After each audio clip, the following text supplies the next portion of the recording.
చెట్లు, జీడి చెట్లు కానీ కొబ్బరి చెట్లు కానీ అన్నీ నేలకు పడిపోయాయి. ఆ రోజు ఉన్నటువంటి ముఖ్యమంత్రి చంద్రబాబు నాయుడు గారు 10 రోజులు ఆ ప్రాంతంలో ఉండి ఏవైతే పడిపోయే చెట్లన్నీ కూడా తీసి బయటికి పంపించి కొత్త చెట్లు ఇచ్చి మళ్ళీ రైతులకి అన్ని విధాలా ఆ రోజు సహాయం అందించాం అధ్యక్ష. రైతులు కూడా కష్టపడ్డారు, మళ్ళీ ప్రాఫిట్ పొందాలని చెప్పి అనేక ప్రయత్నాలు చేశారు. దురదృష్టం ఏమిటంటే గత 5 సంవత్సరాలు ఏ శాఖ చూసినా ఏమున్నదన్నట్టుగా మొత్తం ఈ రాష్ట్రంలో ఏదైతే అత్యంత ప్రాధాన్యత కలిగినటువంటి శాఖలన్నింటికీ పూర్తిగా తాళం వేయడం వల్ల ఈరోజు ఈ కష్టాలన్నీ కూడా వచ్చాయి. ఈరోజు 2014-19 ప్రభుత్వం ప్రోత్సాహం ఇవ్వడం వల్ల ఆ రోజు జీడికి 15 వరకు ధర వచ్చేది అధ్యక్ష. ఎప్పుడైతే 2019లో ఆ సబ్జెక్టు గురించి మాట్లాడటమే మానేశారు, దాని మీద కనీసమైనటువంటి దృష్టి పెట్టలేదు.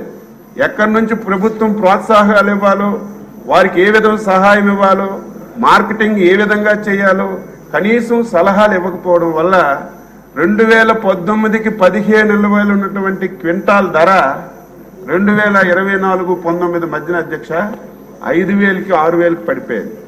చాలా ప్రయత్నాలు చేశాం, ధర్నాలు చేశాం, కానీ పట్టించుకున్నటువంటి దాఖలాలు లేవు. మళ్ళీ గవర్నమెంట్ వచ్చిన తర్వాత మేము దాని మీద మాట్లాడడం ప్రారంభించాం. ఎంతవరకు మనం సహాయం చేయగలమో సహాయం చేసిన వల్ల మళ్ళీ రోజు గర్వపడుతున్నాం. మళ్ళీ 15,000 రూపాయలకి క్వింటాల్ ధర వచ్చింది. అయితే గౌరవ సభ్యురాలు శిరీష గారు అడిగారు, ఒకరోజు పెరుగుతుంది ఒకరోజు తగ్గుతుంది, దీనికి స్థిరమైనటువంటి ధర కల్పించవలసినటువంటి అవసరం ఉంది.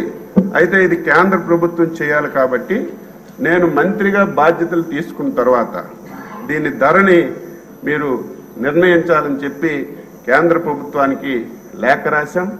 ముఖ్యమంత్రి గారు కూడా ప్రయత్నం చేస్తున్నా తప్పనిసరిగా ఏదైతే జీడి మామిడికి మద్దతు ధర ప్రకటించడానికి మా వంతు ప్రయత్నాలు చేస్తాం.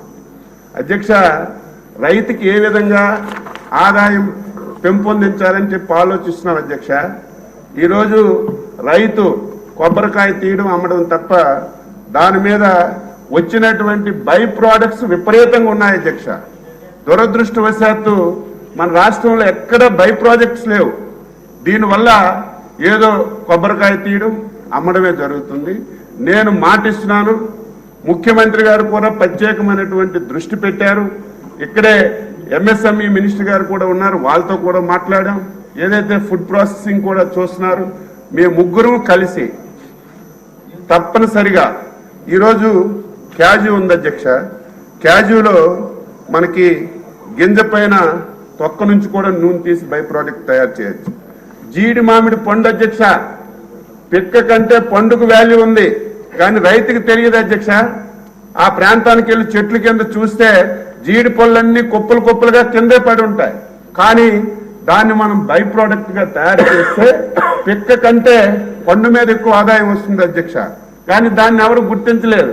ఈ మధ్యన ముఖ్యమంత్రి గారు ఢిల్లీ వెళ్ళి మాట్లాడితే ఏదైతే దీన్ని ఒక జోన్లుగా తయారు చేసి ఎంఎస్ఎంఈల ద్వారా ఆ ఉన్నటువంటి రైతులను ఒక గ్రూపుగా తయారు చేసి ఇటువంటి మనం బై ప్రోడక్ట్స్ తయారు చేసే కార్యక్రమాలు చేస్తే విపరీతంగా లాభం వస్తుంది. ముఖ్యమంత్రి గారు ఒక నమ్మకంతో నాకు ఆ బాధ్యత తప్పచెప్పారు. నేను మాటిస్తున్నాను, తప్పనిసరిగా రైతుకి